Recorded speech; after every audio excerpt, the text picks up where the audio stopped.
Who's shooting first? We are joining professional deer manager Niall Rowantree at the busiest time of his year. Clients travel from all over the country and the world to enjoy the glory of the Scottish Highlands in the hope of getting a shot on our biggest land mammal, the red deer. As part of that experience, they may wish to take home a set of antlers. Why? We are by nature, we're like a jackdaw, we're hoarders. We have things around us that are important. You look at parents will keep maybe their child's first clip of hair when their daughter got her hair cut, because these are waypoint markers of things in life. And if someone's walking along the side of one of the Scottish mountains and they come on a cast deer antler and stick it in their rucksack and take it home, though it may in fact be the property of the landowner, he's in no way a trophy hunter. But he will remember where he found it and what happened on the day he found it and how important it was to him. So the guy that goes out and shoots a stag or a buck or one of these things, it's the same thing. It's a memento of what was for them a waypoint in their life. We will explore the trophy thing further. What is crucial to understand is these guys will not, as many people believe, be shooting animals in their prime. It's quite the opposite.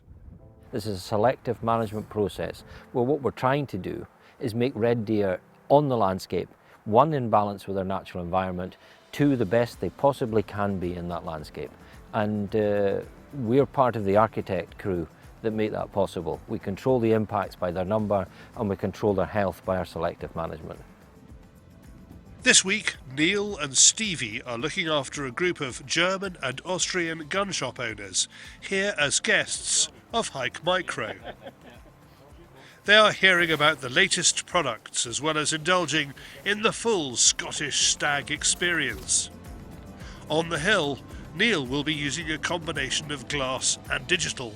He now never leaves home without his Habrocks. This is what we recorded outside the lodge last night.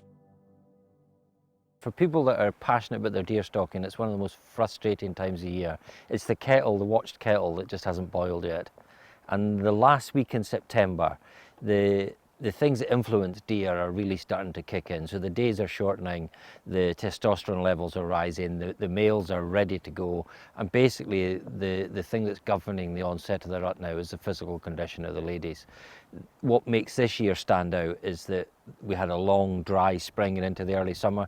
And my opinion is that there hasn't been the fodder about or the grazing or grass around for the hinds that there could have been. So they've calved, they've lactated, and they're heading into the autumn now, and physical conditions mixed. And because it's mixed, what it'll do is it'll stop-start the rut. It may be the end of September, but it's fresh at over 3,000 feet. Neil and his young helper Connor are after 2 stags, one for each of their guests. The stags are grouped up and in numbers. Neil knows what he wants. He needs to close the gap on the stags he spotted below us. It means a belly crawl, thankfully with gravity on our side. 400 metres later, the rifle is made ready. Neil wants him to shoot the stag that is lying on the exposed peat in the shadow. He needs the animal to stand. 15 minutes later, a shot presents itself.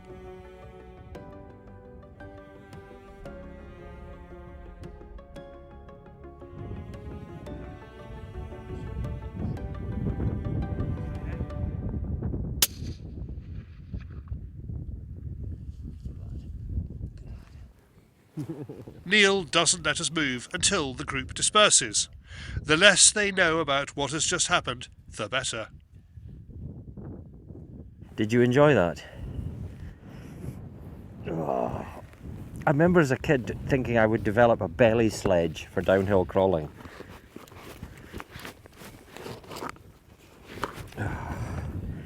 But always keep it ready till you're down, till you're beside him, okay? Always keep it live till you're there.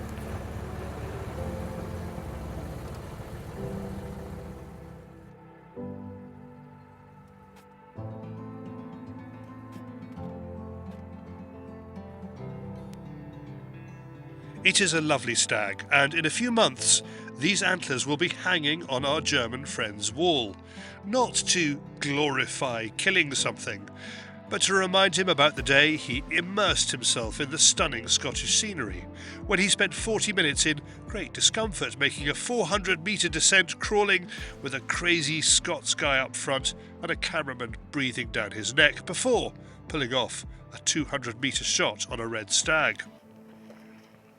Niall does his checks and explains why this stag ended up in the crosshairs. This is a population of deer that we've only recently been involved in. And very typically what you're finding in some parts of the Highlands now, because people are being pushed to shoot bigger culls of deer, is that there's gaps in the population, particularly when a lot of deer are shot at the rut, because people will go after big black stags that are holding hinds. And what we've seen here is a gap in the population sort of between the ages of 4 and 5 and 9 years of age. So there's a lot of really old stags, well, quite a number of really old stags and a lot of young stags, and a gap in the middle of the population. So what we're looking at now is to try and make sure that what's coming up into the breeding age category will be as good as it can be, so we can start pulling stags back. So short tines, irregular tops, short narrow head, we'll whip them away to give the younger, stronger 10s and that and above a chance to get a chance to be with the hinds. So that's the reason behind it. And how many were in that herd? 24 in that group. 24 in that group, okay. But only 2 shootable stags? Out of that 24, there was 22 of them that were sub 4 years of age. Niall would like another stag for our Austrian friend before we lose the light. He takes us to peek over a steep valley edge. There are stags at the bottom, but we're going to have to navigate our way past a mature stag and his hinds. This time the descent is on our backsides. It's easy going over heather, uncomfortable when you hit a stone.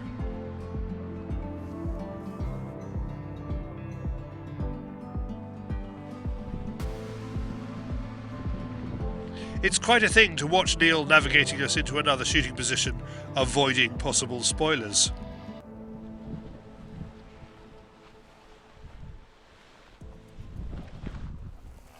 The right hand one. Left side. Both of these are shootable stags. Okay. Okay. I can also take the left one. Take the left one in the shoulder. Is it okay? Yes. David, okay? Mm-hmm.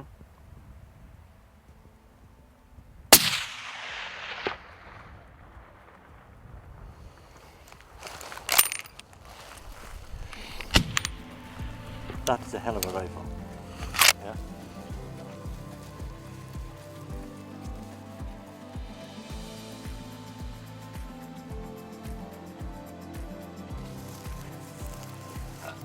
Happy?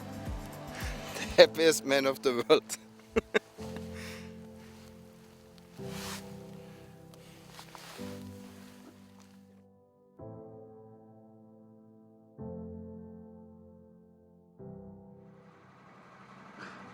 We extract the 2 deer by Argo and take them to the chiller.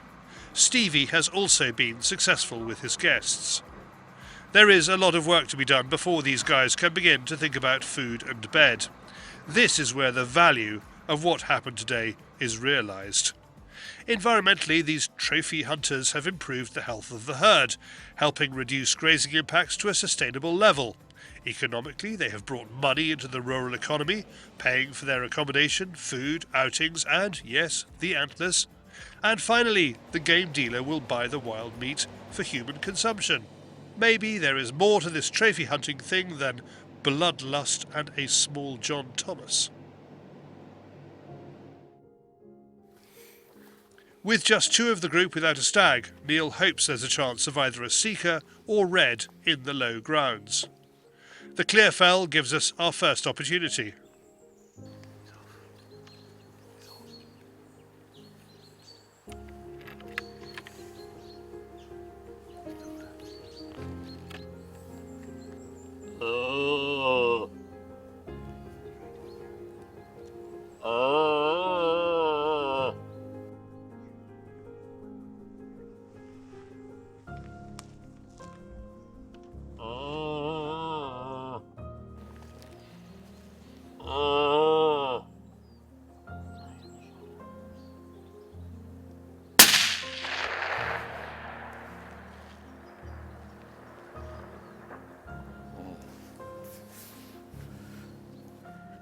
The stag runs, but we can see it is down, so Neil and Lawrence, who is looking after the international party, carry on, leaving Connor to extract it. Deeper into the forest, and Neil's call creates a reaction.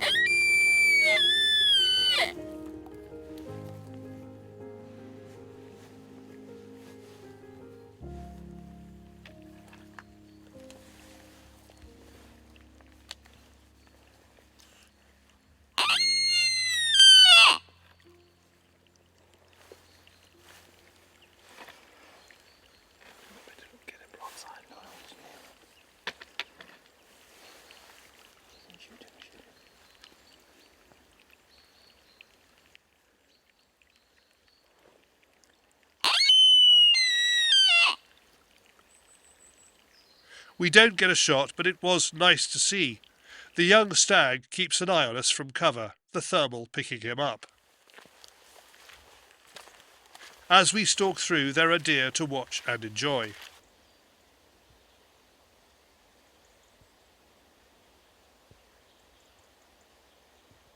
Working our way down a ride, Neil spots a red stag that is perfect for Lawrence.